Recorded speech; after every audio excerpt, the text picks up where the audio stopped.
Finite element analysis is where you look at a piece of material or some body and you split it up into a whole bunch of small little elements. Could be little pieces of linear elements, could be in terms of two-dimensional elements, or even three-dimensional elements. So that would be possible. A 3D element would be possibly like a cube. Okay, and you split it up into these small little elements, and then you analyze the stresses that are on each specific element. And then you're able to get these really pretty diagrams where the different forces and stresses that you're able to observe on the different parts of your body can be then examined, and you're able to then identify where it might be that you need to maybe have more body, in other words a larger cross-sectional area for that specific section, where you need to maybe strengthen it. And then you might even find that there might be places where you've got maybe too much material over there and it doesn't need to be that thick, and you could maybe use less material and save a lot of cost. Okay, so these images are courtesy of MSC Software and STEC, and essentially it is over here we can see the landing gear of an airplane, and now that flap is also being looked at, the forces acting on it, split up into little sections so that you can actually see some color gradient as to which sections of that specific wing will actually be experiencing the most forces and stresses.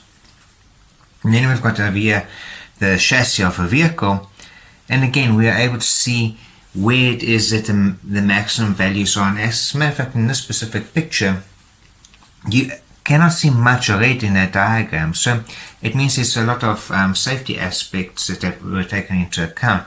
Yes, there will be red somewhere, but at this specific view we're not able to see anything. Okay, so let's have a look at finite element analysis, or FEA. Okay, so you get essentially three different types of elements that you can analyze. Okay, so you get what's known as a beam. Okay, and a beam is essentially a one-dimensional element.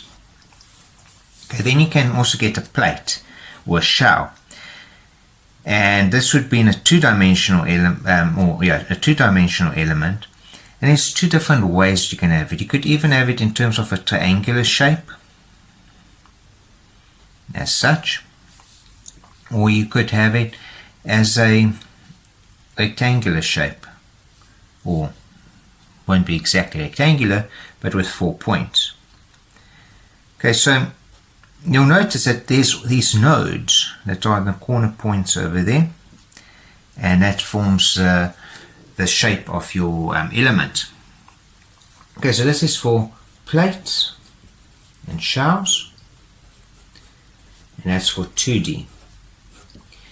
And then finally you get a three-dimensional one, which is a little bit more of like a cube. So you'll have your 4 points as such,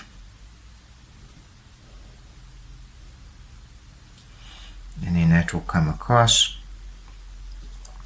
and each corner will then essentially have a node. Okay, and you'll see in these diagrams these lines are not necessarily straight, and there's a reason for that. You could have that, like this specific cube like structure can be a little bit deformed and stuff, but it's like so small you can actually consider it to be as a cube.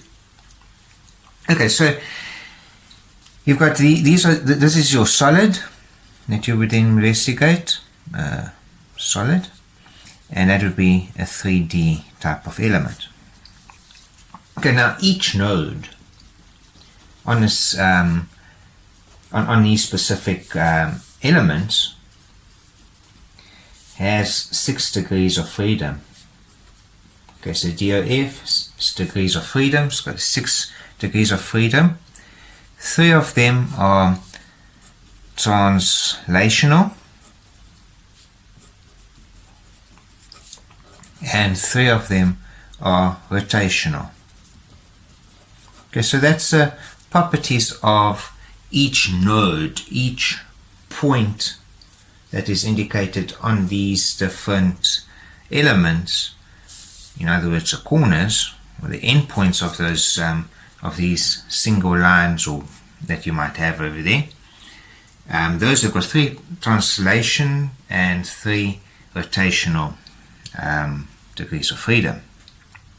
Okay, now that we've looked at that, let's have a look at a little bit of mathematics behind it as to how things are calculated. So we're going to be looking at a 1-element beam.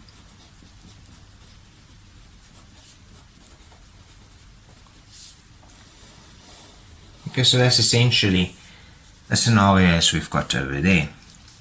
Okay, so if you look at this, it's essentially a beam. So now we're magnifying things over here.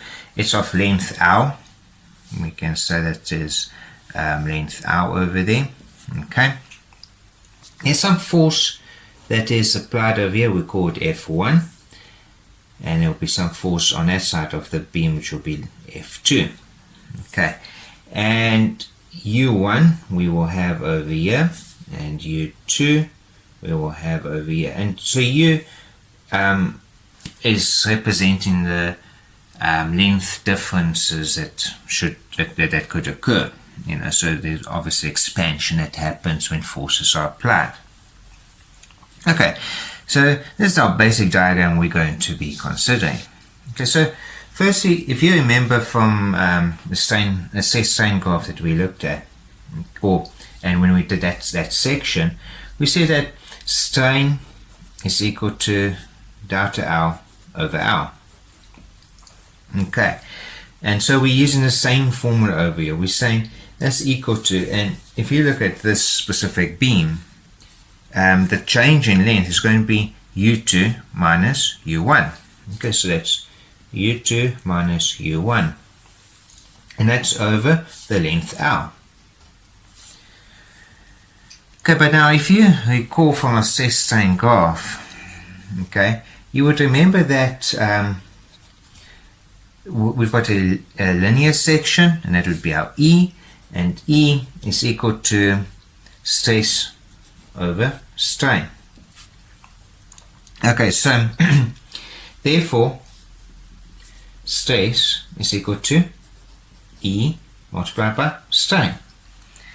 Okay, and we know what strain is, we've calculated it over there, so that's equal to E multiplied by U2 minus U1 over L. Okay, so now we've got this stress calculation that we've now achieved. But we need to keep in mind as well that if we remember the formula of stress equal to force over area, so therefore force is equal to stress multiplied by area. Okay, so now we've already calculated what stress is. It's this formula over here. Okay, so therefore F is equal to EA over L multiplied by U2 minus U1. Okay, and so this is our main equation that we're going to be looking at, and it's going to be used quite often. Okay, so if you go back to what we discussed when we did actual members and those type of calculations, we said that the sum of forces is equal to 0. Okay, so if we consider this, we can say that therefore F1 plus EA over L of U2 minus U1 is equal to 0. Okay, so now we can actually therefore bring F1 across to that side. Okay, so therefore negative F1 is equal to EA over L multiplied by U2 minus U1. Okay, but if we want to make this to be positive, we can therefore say that F1 is equal to EA over L multiplied by U1 minus U2. Okay, and that's essentially what we are going to now consider. Okay, so this is then, we've got a calculation for F1. Okay, and that is sort of going to be what we'll be examining a bit later. If we wanted to calculate what the calculation for F2 would be, it would be, we would have to consider, well, F2 would have to be the same as F1. It will just be in opposite directions, and that's because we want equilibrium to happen. Okay, so it will be opposite force.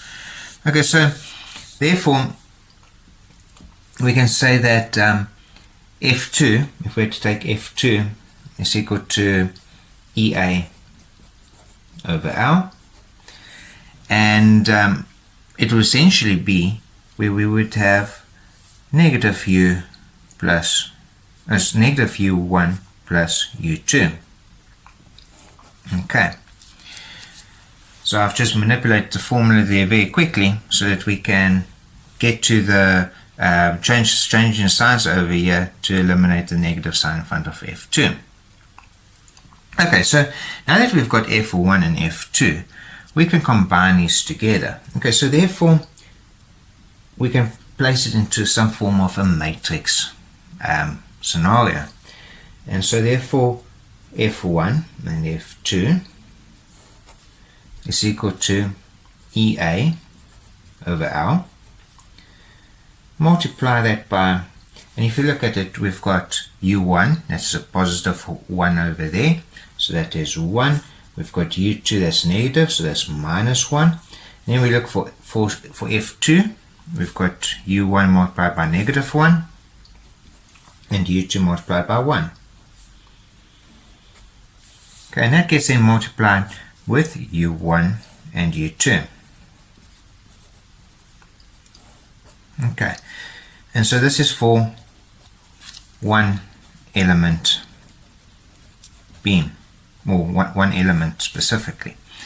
Okay, so using this equation, we will then elaborate on that, but that's our basic equation for a single one element beam. Okay, and it essentially expands on this final equation that we've got here.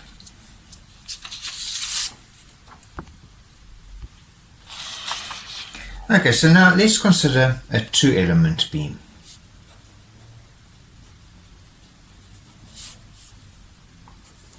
Okay, so with a two-element beam, it's essentially going to be two of our one-element beams next to each other.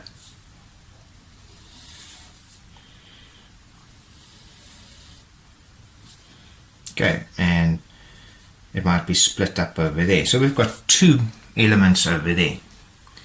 We've got F2 that's going to be acting over there, or sorry, F3, and we've got F2 acting over there. And over here we've got U2, and over here we've got U3. Obviously U1 will be over there. Okay, so now what we're going to do is we're going to be looking at this one element equation that we've now looked at previously, and we're going to essentially change all subscripts to n plus 1. Okay, so therefore change subscript 1 to become 2, and 2 to become 3. Okay, because essentially if we just look at that section over there, that's a one element beam. Okay, so therefore we can say that F3 is equal to EA over L multiplied by minus U2 plus U3. And we can also say that therefore F2 is equal to EA over L multiplied by U2 minus U3. Okay, so you'll see that there's very some similarities between these equations over here and these equations over there. So F1 would then become very similar to F2. We just changed the 1s to 2s and the 2s to 3s. And obviously F1 became F2. And if you look at F2 over here, we've changed the 1 to 2 over there, that 2 to 3 over there, and obviously F2 would become F3. So it's the same equations. Okay, so now that we've got that, we can essentially say, well, therefore F2 and F3 is going to be equal to EA over L multiplied by 1 and minus 1 and minus 1, 1, and that's multiplied by U2 and U3. We've seen this form of matrix before for F1 and F2. Exactly the same. We're just now looking at for F2 and F3. Okay, so we've got the same equations, but now we've got to integrate these together. Okay, so therefore if we want to make it F1, F2, and F3, and join them together, that's going to be equal to EA over L multiplied by, and we're going to have a 3 by 3 matrix over here. That will be multiplied by U1, U2, and U3. Okay, so if we look at just F1 and F2, so again we're going to be looking at this equation over here. The elements for those matrices would be 1, minus 1. Well, there's no U3 over here for F1 and F2, so that becomes a 0 over there. And then we've got minus 1 and 1 over there. Okay, so that's what we've got over here for F1 and F2. But if we look at F2 and F3, as we've got over here, you'll see that the first element over there is 1, which represents U2. So that means over here we need to place plus 1 over there.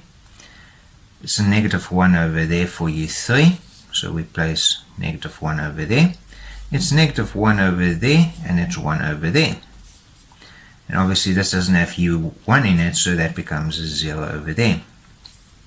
Okay, so from this, that's equal to EA over L multiplied by 1, minus 1, 0, minus 1, 2, minus 1, 0, minus 1, 1.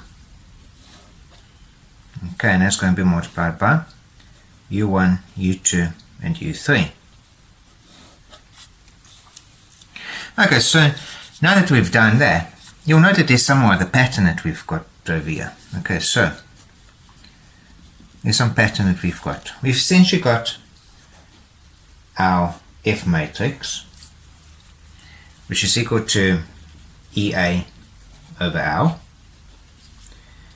and that's multiplied with the spec matrix, which is going to be an n by n matrix. Okay, and essentially it's going to consist of little matrices inside of it, very similar to the ones that we've been exploring above over here.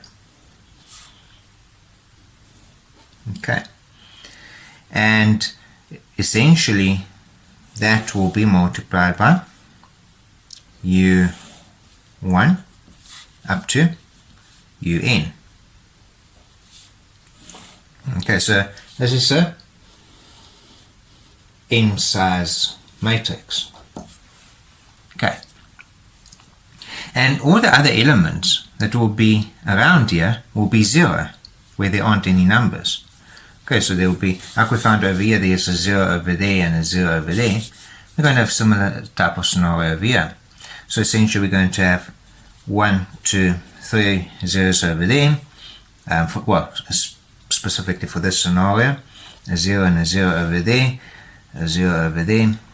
We'll have 3 zeros over here, 2 zeros over here, and 1 0 over there.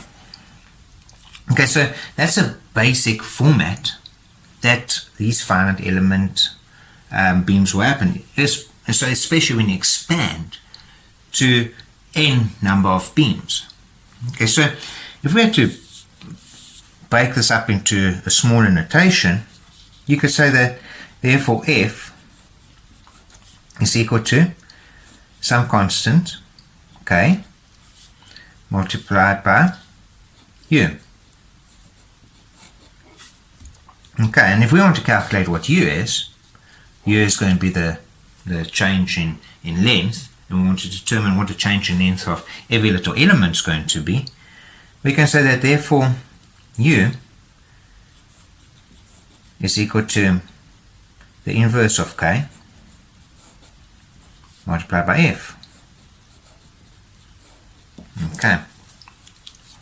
Now most of the processing power of the computers goes into the inverting of k. Okay, so that's the most processing power.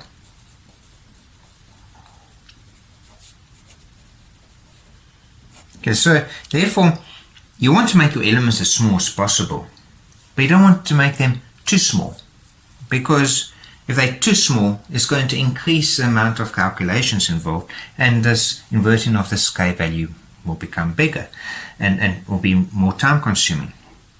And so you will often find that when you do these type of calculations on finite element analysis or so, it will be very similar system where the computer will go and take more time. Even though the computer is able to do it in massive speeds, much faster than we are able to do it in our heads, it's able to actually go and do it, but it will take a longer time, depending on how n is and the size of n. So a larger n is a lot more processing power there is.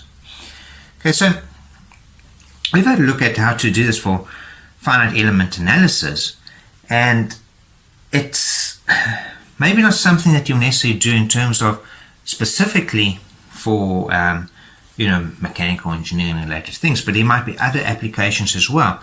Now, for example, the thermal distribution through a piece of material.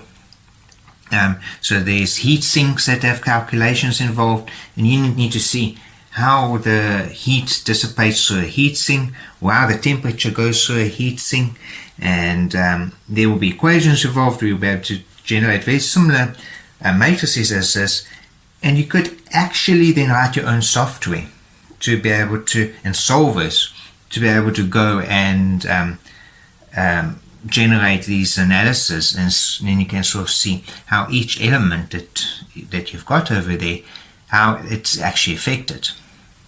Okay, so let's have a look at an example. Alright, so we've got an element.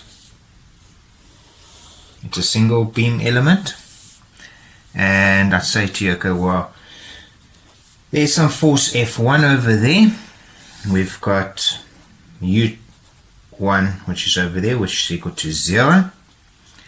Okay, we've got U2 over here, which is going to be equal to something. We don't know what that is. Okay, we've got some force acting over here. We're going to call it F2, and we're going to say that's equal to 10 newtons. Okay, and I'm going to say to you that the length of this element is equal to 10 millimeters. Okay, and then I might even tell you that the cross-sectional area of this element is equal to 0.25 square meters. Okay, so now we've got the problem. Can we generate the FEA matrix calculation for this? Okay, so therefore we know that F1 and F2, if we look at our normal equation, is equal to EA over L, which is multiplied by 1 minus 1 minus 1, 1, and that's multiplied by U1 and U2. Okay, so now we're going to be substituting the values that we've got available over there. Okay, so therefore F1, we don't know what that is. Okay, so we're just going to keep it as F1. F2, we know that is 10 newtons. Okay, so that's equal to E. Okay, I should have actually told you what E is. E is equal to, we're going to say 200 gigapascal. Okay, so E is equal to 200 times 10 to the 9 multiplied by A, well, we've told it 0.25 square meters. Okay, so that's 0.25 square meters. Divide by the length, we're told it's 10 millimeters, so that is 0.01 meters. And that's been multiplied by 1 minus 1 and minus 1, 1 in this matrix. And then it's multiplied by the U matrix. Now the U1 we're told is 0, so we place 0 over there. U2 we don't know what it is. Okay, and that will be our equation. So now we've got two unknowns, but we've got two equations represented in the matrix format, and therefore we can calculate what those two unknowns are. Okay, so that would be very easy to be able to do. And obviously you can use the same principle and expand this to a three unknown type of scenario where you've got two elements. And even more complex scenarios. And so the same principles will be able to be used, especially for your other disciplines with thermal or other related type of problems that need to be solved, and you can actually develop your solver from that.